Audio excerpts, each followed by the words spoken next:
dans cette nouvelle vidéo qui va vraiment être un très gros morceau puisqu'on va parler des ulcères. Donc oui, vidéo que vous m'avez énormément demandé puisqu'en novembre de l'année dernière, donc il y a déjà 9 mois, Vlan a fait des ulcères. C'était la première fois que j'étais confrontée à ça. Et je vous avais promis dans les vidéos que je vous ferais une grosse vidéo récap sur comment gérer les ulcères d'un cheval, ce que c'est, comment ça arrive, comment le traiter et comment empêcher les récidives. Après des mois et des mois de galère, énormément de recherches et là des heures et des heures d'écriture de ma vidéo, voici enfin cette fameuse vidéo.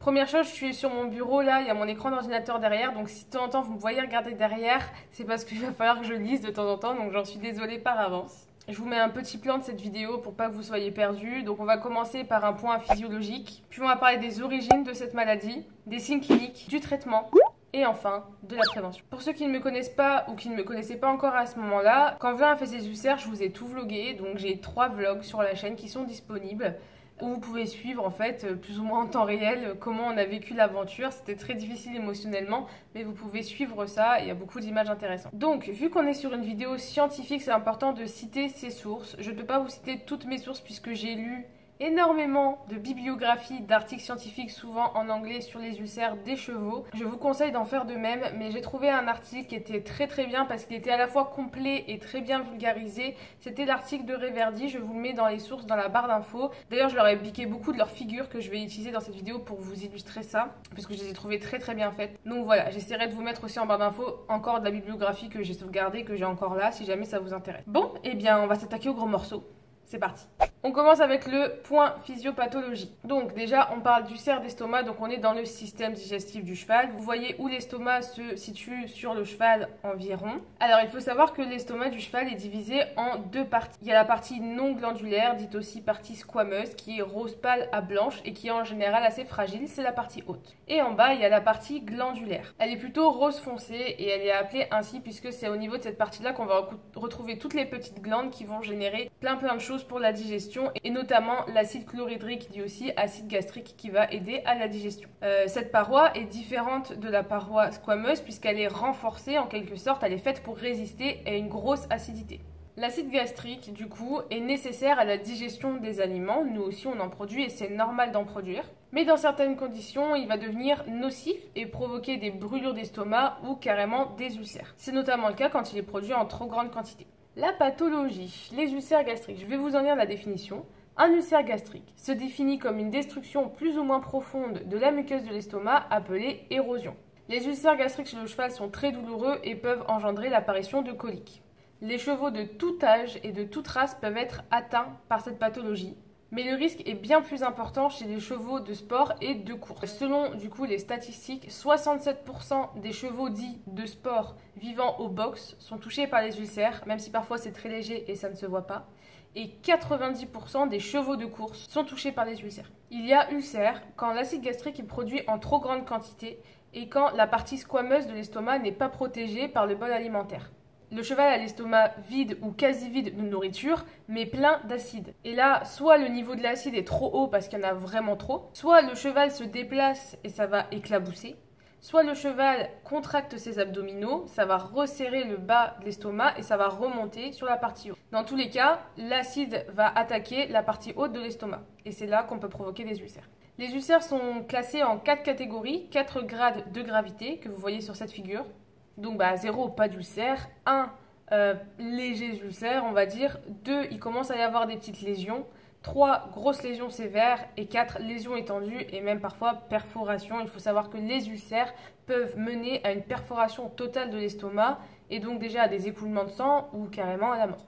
Origine des ulcères. Donc les ulcères d'estomac chez les chevaux, et comme chez les humains d'ailleurs, sont multifactoriels environnementaux. C'est-à-dire que ce n'est pas une maladie génétique, même si certains chevaux peuvent avoir de légères prédispositions. C'est une maladie qui vient de l'environnement, de vie du cheval, et qui est multifactorielle. C'est-à-dire que c'est très difficile de savoir d'où ils viennent et de gérer ça. Un des premiers facteurs, c'est le stress. Ce stress peut être de type instantané, par exemple lors d'une compétition, lors d'un transport ou lors d'un changement d'environnement. Et là, ça peut être à la fois du bon comme du mauvais stress. C'est-à-dire que si votre cheval adore aller en compétition, qu'il est super excité, qu'il gratte dans le vent, etc., comme fait Vlan, c'est du bon stress. En soi, le cheval n'est pas mal dans sa peau, il est content, mais c'est un stress physiologique quand même pour son corps et ça peut générer de l'acide. Il peut y avoir aussi des stress négatifs, hein, comme, je sais pas, le cheval est dans un environnement très bruyant, avec des chevaux autour qui l'attaquent sans arrêt, ou plein d'autres trucs comme ça. Une activité très intense peut être source d'ulcères, surtout quand elle est pratiquée l'estomac vide ou après un repas de céréales. L'alimentation, c'est certainement le facteur le plus prédominant dans cette pathologie. Il y a 3 sous-catégories dans le facteur alimentation. Premièrement, une alimentation trop riche en céréales. Donc là, pareil, je vais vous lire une phrase un peu scientifique, mais ça se comprend facilement. Les glucides très digestibles et donc rapidement fermentescibles, exemple flocons de céréales, blé et avoine, sont souvent distribués en grande quantité. Ces derniers sont donc aisément fermentés par la flore de l'estomac en acide gras volatile, aussi appelé AGV, et entraînent une baisse du pH gastrique. En gros, quand vous donnez des céréales à votre cheval, il va très vite les digérer au niveau de l'estomac et ça va baisser le pH de l'estomac, tout simplement. Et le problème, c'est que quand on le fait en trop grande quantité, ça impacte beaucoup trop le pH de l'estomac. Deuxième élément, le manque de fourrage. Si vous donnez un gros repas de grains et qu'en plus votre cheval n'a pas beaucoup de foin dans sa journée, le foin ne va pas être là pour protéger l'estomac et vous allez rajouter en plus l'acidité du grain et c'est encore pire. Également, les périodes de jeûne et les intervalles du coup trop longs entre les repas sont très mauvais puisque, comme je vous l'ai expliqué, le bol alimentaire va protéger les parois de l'estomac de l'acidité de la digestion. La vie au box est également un facteur qui peut influencer l'apparition d'ulcères. Parfois, le parasitisme peut être à l'origine de certains ulcères, donc il est bien sûr très important de vermifuger vos chevaux, mais ça je pense que vous le savez déjà. Certains traitements médicamenteux, surtout sur de la longue durée et surtout des anti-inflammatoires, peuvent provoquer des ulcères. Ça, de toute façon, petite parenthèse, les traitements médicamenteux, moins on en fait sur nos chevaux ou sur nous-mêmes, et mieux c'est. Maintenant qu'on a vu les paramètres qui peuvent provoquer les ulcères, on va parler des signes cliniques. Alors, le tableau clinique des ulcères, il est assez large. Il y a beaucoup de signes cliniques. Un cheval qui a des ulcères n'aura pas très souvent tous les signes cliniques. Il y a des chevaux qui peuvent en avoir plusieurs et que ce ne soit pas des ulcères. Et il y a des chevaux qui peuvent juste en avoir un ou deux et avoir des ulcères. Donc c'est un peu le bordel. Donc parmi les signes cliniques, on peut avoir un appétit capricieux, puisque le cheval a mal quand il mange, quand il digère, donc peut-être parfois il aura un peu moins envie de manger et tout ça, son appétit va changer. Personnellement, avec Vlan, il n'y avait aucun problème là-dessus, il est tellement gourmand qu'on n'a rien vu par rapport à ça. Ensuite, des signes de colique, notamment après les repas. Bien entendu, la colique. C'est ce que Vlan a fait, moi, c'est ce qui m'a alerté. C'est comme ça qu'on a décelé les ulcères. Il a commencé par une colique. On s'est alerté et en fait c'est là après qu'on a recherché et qu'on a trouvé les ulcères. Sachant que c'était très bizarre, il faisait des coliques alors qu'il avait du transit, il faisait des crottins quand même. Donc en fait la colique c'était pas un bouchon comme on a d'habitude, la colique en elle-même c'est juste des douleurs de ventre qui fait que le cheval va se coucher, va être mal, etc. Le bruxisme, donc c'est le grincement des dents, ça apparemment c'est vraiment un des signes principaux de ulcères. Les bâillements à répétition, la même chose, apparemment ça veut vraiment dire ulcère. Vlan ne faisait ni l'un ni l'autre et pourtant il avait bien des ulcères. Après il avait des ulcères légers donc c'est peut-être pour ça. L'hypersalivation, votre cheval qui va beaucoup saliver, surtout quand on va lui apporter son repas, c'est un peu un réflexe d'autodéfense. Un mauvais état général, amaigrissement, un poil piqué, rêche et pas très beau, ça il y avait pour Vlan, vous voyez son poil était vraiment pas beau et puis bien sûr il a beaucoup perdu d'état. Un comportement anormal, donc ça bien sûr ça peut tout et rien dire mais en général on le voit. Et une fatigue importante et une intolérance à l'effort. Par exemple, Vlan, avant sa période d'ulcère, on était en train de travailler en cours d'obstacle les combinaisons. C'est quelque chose qu'il a vraiment du mal à faire puisque il faut se raccourcir dedans, il a du mal parce que c'est un long cheval avec des grandes foulées, etc. Et en fait, au bout d'un moment, il en avait marre dans la séance et il me disait stop. Et il voulait plus le faire. Et donc là, c'était, on se battait. Et moi, j'étais vraiment tiraillée entre est-ce que c'est moi qui fais des erreurs et le cheval qui en a marre parce qu'il est hypersensible ? Est-ce que juste il n'a pas envie, il a la flemme? Ou est-ce qu'il a vraiment un problème, il a mal quelque part? En général, quand on a des problèmes comme ça en équitation, on fait passer l'ostéo. Comme ça, on se dit, bon, bah, l'ostéo me dit qu'il n'a pas de problème de dos, qu'il n'a pas de problème de muscles, etc. Donc, il va bien. Sauf qu'il n'y a pas que le dos chez le cheval, il y a aussi le reste. Et l'ostéo peut ne pas voir les ulcères. Donc voilà, sachez que si vous avez des problèmes avec votre cheval, qu'il est réticent à l'effort, je trouve que c'est vraiment un gros casse-tête en tant que propriétaire parce qu'on est tiraillé entre oui, il se fout de ta gueule, faut que tu le forces, etc. Et peut-être que mon cheval a un problème. Et peut-être que c'est pas un problème de dos, mais peut-être que c'est autre chose. Et ça, je vous avoue que c'est un peu compliqué. Et moi, ça m'a beaucoup torturé, beaucoup posé problème. Au final, heureusement, on a fini par trouver ce qu'il avait et on a pu le traiter. Ok, donc là on en est au stade où votre cheval a un tableau clinique qui semble à peu près matché avec les ulcères et maintenant il faut faire le diagnostic. C'est le vétérinaire qui va poser le diagnostic. Il va déjà venir une première fois voir votre cheval. Si en plus votre cheval le montre par une colique comme l'a fait le mien, le vétérinaire va certainement venir de toute façon. Et donc là le vétérinaire va venir pour traiter la colique, pour soulager votre cheval et ensuite quand il va suspecter les ulcères, il va d'abord écarter les autres pistes. Donc là on va faire plein de tests, des prises de sang, etc. Plein de tests. Je vous en reparle pas parce que vous les avez vus dans les vlogs. Ça, c'est vraiment toute une batterie de tests pour éliminer plein d'autres pathologies. Parce que l'ulcère, la seule manière de le diagnostiquer fermement, c'est la gastroscopie et ça demande de déplacer le cheval bien souvent. Donc on va d'abord essayer d'éliminer toutes les autres pathologies. Et une fois qu'on voit qu'il n'y a rien d'autre qui cloche, on va faire une gastroscopie. Donc c'est le seul moyen de confirmer avec certitude que votre cheval a bien des ulcères, mais c'est très contraignant à faire puisque votre cheval doit rester 24 à 48 heures à jeun. Donc sans manger et sans boire, c'était depuis la veille au soir, je crois, donc 12 heures sans boire. Puisqu'on va mettre une caméra dans son œsophage jusqu'à son estomac et on va aller voir, tout simplement avec une caméra, comment est la paroi de son estomac. Le problème de ça, c'est qu'il faut qu'il soit totalement à jeun parce que s'il y a de la nourriture dans son estomac, on verra rien. Le second problème, c'est qu'en général, c'est une machine que les vétérinaires ont dans leur clinique, mais qu'ils vont rarement ramener à l'écurie. Donc en général, vous devez mettre votre cheval à jeun 48 heures, puis le transporter jusqu'à la clinique vétérinaire. Je ne sais pas si vous vous souvenez que dans les facteurs prédominants, je vous avais dit que le stress et les périodes de jeûne, c'était deux très gros facteurs. Là, j'ai envie de dire que si votre cheval n'a pas d'ulcère, il va peut-être en faire juste en l'amenant à la clinique. Donc je trouve ça vraiment trop dommage en fait, mais c'est comme ça. Il existe des vétérinaires qui peuvent venir faire la gastroscopie sur place. Si vous trouvez ça, franchement, privilégiez-le. C'est vraiment mieux pour votre cheval, c'est vraiment plus confortable. Malheureusement, on ne peut pas toujours les trouver. Ok, donc le diagnostic est posé, votre cheval a bien des ulcères, stade 1, 2, 3 ou 4. Selon la gravité, le traitement sera plus ou moins long, mais grosso modo, ce sera toujours le même. Donc, pour le traitement, il se divise en deux parties, grosso modo. Éliminer les ulcères et permettre la régénération complète de la paroi de l'estomac. Alors, la molécule antiacide par excellence, c'est l'oméprazole. Et en France, il n'existe qu'un seul médicament prévu spécialement pour les chevaux, c'est le GastroGuard.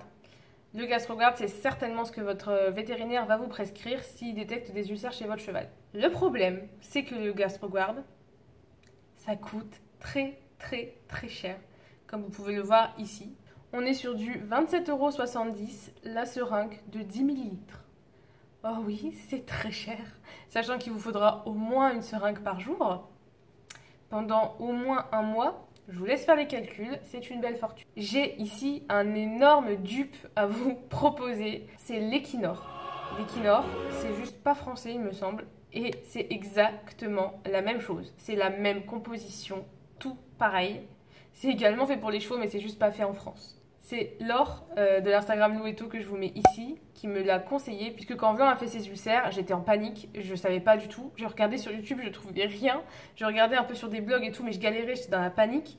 Et elle était abonnée à mon compte Instagram, son cheval avait fait des ulcères, elle connaissait ça, et c'est elle qui m'a conseillé de l'acheter.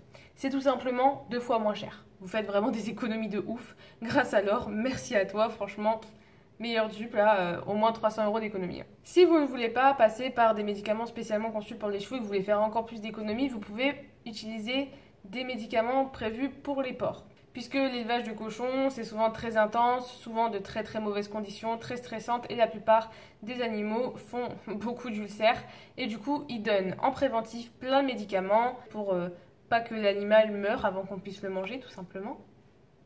Et du coup, il existe des traitements anti-acides comme ça pour les cochons qui sont du coup beaucoup moins chers que ceux pour les chevaux. Personnellement, je n'ai pas testé. J'ai eu des témoignages sur Instagram de certains abonnés qui avaient testé. Voilà, j'ai pas voulu tester moi pour mon cheval, mais libre à vous de le faire. En tout cas, vous êtes au courant.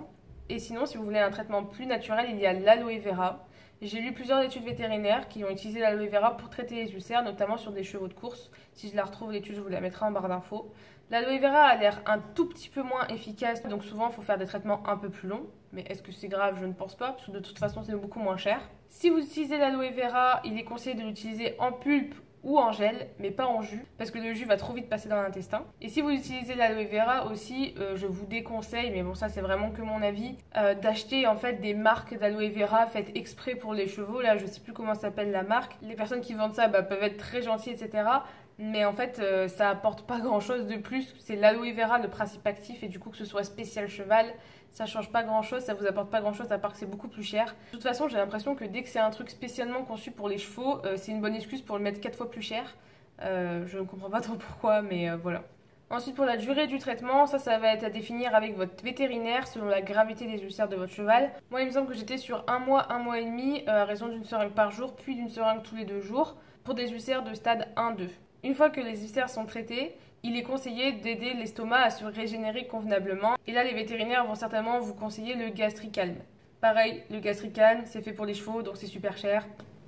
Là, personnellement, j'ai opté du coup pour l'aloe vera parce que déjà, je voulais limiter les médicaments au maximum. Déjà, 1 mois et demi de traitement, je trouvais ça déjà très long. Mais en plus, voilà, je voulais essayer de faire un truc le plus naturel possible pour mon cheval pour pas que ça engendre d'autres problèmes au rein ou que sais-je. Alors, personnellement, je suis partie sur une cure de gel d'aloe vera bio à raison de 2 fois 50 ml par jour pendant 2 mois. Le moins cher que j'ai trouvé en bio, c'était sur le site Onatera. Pareil, je vous le mets dans la barre d'infos.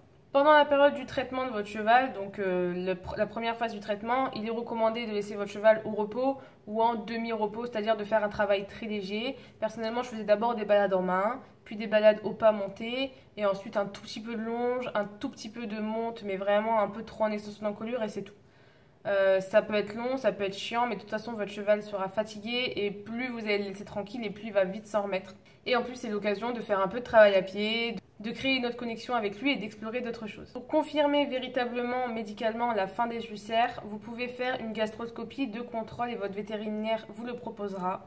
Personnellement, je ne l'ai pas faite parce que ça sous-entendait de remettre Vlan 48 heures à jeun et de le retransporter. Pour moi, c'était inconcevable. Et j'ai bien vu, c'était flagrant, que mon cheval allait bien mieux en termes d'énergie, en termes de morale, son poil, son poids, tout allait mieux. J'ai bien vu que ça allait mieux. Je me suis aussi permise de faire ça puisque j'avais des ulcères de stade 1-2, donc vraiment un grade très petit. C'était des ulcères très légers qu'on a pris très tôt en charge, donc ça va. Une fois que vous avez soigné votre cheval, qu'il n'a plus d'ulcères, on est content, mais en fait, on n'est pas du tout au bout de nos peines. Puisque là, on rentre dans la phase prévention. En fait, la prévention, c'est pour éviter les récidives d'ulcères et ça va durer plus ou moins toute la vie du cheval.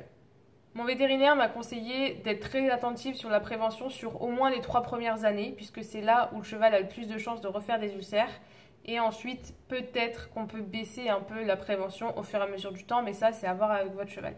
Au final, c'est souvent la phase la plus chère, même si vous avez déjà sorti plus de 3 000 € pour les phases précédentes. Ben là, vu que c'est un truc qui va devoir s'étaler sur toute la vie du cheval, je vous promets que c'est cher. Et en plus, autant la phase d'avant, elle peut être plus ou moins prise en charge par votre assurance, si vous en avez une pour votre cheval, autant celle-là, pas du tout. C'est aussi la phase la plus floue parce que sur internet on trouve tout et n'importe quoi, les vétérinaires entre eux se contredisent, tous les avis divergent et c'est vraiment compliqué de démêler le vrai du faux. Le mieux pour moi c'est de tester des trucs, mais c'est très compliqué avec les ulcères parce que vous savez quand vous faites pas assez bien les choses puisque votre cheval fait une récidive, mais vous ne savez jamais si vous faites bien ou trop bien les choses. C'est assez facile de se perdre dans tout ça et d'en faire trop pour votre cheval en fait, trop. Et cela au détriment de votre propre santé, de votre propre confort ou du confort de votre cheval et aussi de votre porte-monnaie. Donc je vais ici vous donner les conditions idéales pour éviter les récidives, pour éviter les ulcères, qu'il en ait déjà eu ou pas. Mais il faut bien être conscient que ça c'est un idéal et que selon déjà notre localisation et nos moyens, on ne peut pas tous avoir le truc parfait. Le plus important ce sera de déterminer ou du moins d'essayer de déterminer l'origine des ulcères de votre cheval. Puisque du coup c'est ces facteurs-là qu'il faudra changer en priorité. Pour ma part, c'était pas très compliqué. Vlan est originaire du Nord-Pas-de-Calais, il mangeait 3 grosses rations de foin bien vert tous les jours et il est arrivé dans le sud sur copeaux et une ration de foin que le soir. On m'a dit que c'était très bien comme ça, du coup j'ai suivi le mouvement et au final mon cheval m'a dit que non. Donc contre les ulcères, la vie à l'extérieur est à privilégier. Si vous pouvez mettre votre cheval en pâture, c'est l'idéal. Mais si vous habitez par exemple dans le sud comme moi, c'est assez compliqué. Et déjà s'il peut être au paddock la journée, c'est déjà pas mal. Après voilà, limitez un maximum le box. Le foin, c'est votre meilleur allié contre les ulcères. Si vous pouvez mettre du foin à volonté, c'est l'idéal. Sinon, en 3 repas, fractionnez en grande quantité, un maximum, faites comme vous pouvez. Par contre, avec le foin, attention à la poussière. Puisque moi, quand j'ai mis Vlan au foin à volonté, il s'est mis à tousser. Et oui, puisqu'en réglant un problème, on en amène un autre. Et ça a été un peu une vraie galère pour limiter ça, puisque le foin amène plus de poussière, et que le cheval qui enfonce son nez dans le foin pour tout manger comme ça, il respire de la poussière et il se met à tousser. Oui. Je crois que mon cheval aime que je fasse des vidéos un peu santé sur YouTube, et du coup il me donne matière à faire. Enfin bref, les problèmes de respiration, à la limite, ça pourrait carrément faire l'objet d'une prochaine vidéo. Limiter l'apport en grains ou donner du grain à faible quantité d'amidon. En général, c'est moins de 5%. Il existe des grains spéciaux pour chevaux ulcéreux, donc ça c'est parfait. Vérifiez quand même bien la composition, on évite la mélasse, on évite du coup l'amidon et tout ce qui est avoine, etc. On privilégie la luzerne, le lin et le gras, puisque en général, pour être énergétique, ces grains-là, qui sont du coup un peu plus faibles en sucre puisque faibles en amidon, vont être plus riches en gras pour apporter quand même de l'énergie et des calories à votre cheval. Et le gras, c'est aussi très bon contre les ulcères. Vous pouvez également donner un peu d'huile en complément à votre cheval. En général, comme il aura maigri que les ulcères, en plus ça va l'aider à grossir. Ça, de toute façon, c'est déjà le cas pour tous les chevaux, mais on le rappelle, c'est mieux de servir le foin avant les grains et avant les sorties pour tapisser l'estomac et le protéger de l'acidité. L'acidité créée par la digestion des grains ou l'acidité créée par l'effort ou le stress lors des sorties. Vous pouvez donner de la luzerne ou du foin de luzerne à votre cheval puisque ça a un pouvoir basifiant, donc ça va diminuer l'acidité tout simplement. Et il faut bien sûr au maximum limiter les facteurs de stress ou alors les anticiper en donnant un pansement gastrique à votre cheval avant. Au niveau des pansements gastriques, on retrouve le phosphalugel ou le malox, aussi appelé Xolam, c'est la même molécule. Donc c'est un truc que vous allez donner à votre cheval ponctuellement, juste avant un effort ou un stress pour protéger. Ça va tapisser également son estomac pour le protéger. Par contre, je vous recommande de ne pas en donner trop souvent puisque ça va empêcher déjà l'estomac de votre cheval d'intégrer les nutriments. Donc ça va dénutrir votre cheval si vous le faites trop souvent. Et en plus, ça reste des médicaments, donc ça reste pas très bon. On m'a conseillé de le remplacer par des petits goûters de graines de lin, mélangés à du mâche, à ce que vous voulez, de la luzerne, etc. Donc vous pouvez par exemple, avant une sortie ou un stress, donner un petit goûter à votre cheval, un petit mâche avec de la graine de lin. Apparemment, ça marche très bien. Personnellement, le phosphalugel, je vais en donner un blanc exceptionnellement pour les premiers transports et les 2-3 premiers concours quand on fera notre prise. Mais c'est tout, ça n'ira pas plus loin. De temps en temps, vous pouvez aussi faire des cures à votre cheval. Donc vous pouvez faire par exemple les cures d'aloe vera, puisque l'aloe vera de toute façon c'est très bon pour plein de choses. Donc déjà ça va anticiper un peu l'estomac, ça va peut-être l'aider si jamais il est un tout petit peu abîmé à se réparer, etc. Et ce sera bon pour l'ensemble du corps de votre cheval. Et vous pouvez faire également des petites cures d'argile verte. Alors ça, j'en ai entendu parler, je n'ai pas testé, donc je ne peux pas vous donner mon avis dessus. Mais il paraît que c'est pas mal, que ça peut vraiment aider votre cheval ponctuellement. Par contre, j'insiste sur le ponctuellement, puisqu'il y en a qui le donnent de manière chronique. Mais c'est pas très bon non plus parce que pareil ça peut créer de l'érosion naturelle et en plus ça va défavoriser l'absorption des nutriments de la nourriture de votre cheval. Donc vous pouvez en faire en cure mais pas de manière chronique, sur du long terme, etc. Bon et bien voilà, j'ai fini de lire toutes mes petites notes, je crois qu'on a fait le tour. Je crois que cette vidéo surtout va déjà être bien assez longue comme ça. Alors il doit y avoir deux types de personnes sur cette vidéo, les personnes qui vont regarder par curiosité, dans ce cas-là je vous félicite parce que c'est vraiment bien. Vous avez augmenté votre culture et c'est vraiment cool. Et les personnes qui malheureusement seront là par nécessité parce que leur cheval justement est en situation d'ulcère et dans ce cas-là je vous souhaite vraiment un bon courage parce que c'est une galère. Si vous avez envie d'en parler, vous pouvez me contacter sur Instagram en message privé, il n'y a pas de souci, je vous répondrai et j'essaierai de vous aider au maximum. Là je vous ai donné vraiment toutes les clés que j'avais pour vous aider. Si jamais il me revient des choses après, je les mettrai dans la barre d'infos ou en commentaire épinglé de cette vidéo, mais je pense que vraiment j'ai fait le tour. D'ailleurs cette vidéo qui m'aura pris des heures à écrire, un bon moment à tourner et j'imagine même pas le nombre d'heures de montage que je vais avoir derrière. Si vous pouvez la liker, la partager et la commenter, ça serait vraiment très gentil parce que franchement c'est une vidéo qui m'aura pris vraiment du temps et j'espère que je pourrai aider un maximum de personnes avec cette vidéo. C'est pour ça que j'ai vraiment pris du temps pour la faire, pour avoir déjà bien du recul sur la situation et en plus essayer de faire un truc le plus complet possible. J'espère que c'était pas trop long à regarder, je vais essayer de rendre ça dynamique au montage. Dites-moi en commentaire si c'est réussi. Voilà, si jamais votre cheval est malade, je vous souhaite vraiment du fond du cœur un bon courage. Je sais que c'est très difficile à vivre, que ce soit émotionnellement ou même physiquement et financièrement même. Je sais que moi, ça m'a beaucoup affecté quand mon cheval était malade parce que j'y allais toutes les nuits et ça m'a mis un sacré coup sur ma santé physique et mentale. Donc si vous avez besoin de soutien, surtout n'hésitez pas à me contacter. On se retrouve la semaine prochaine pour une vidéo bien plus gaie, je vous le promets. En attendant, je vous fais des gros bisous et je vous dis à la prochaine. Ciao ciao!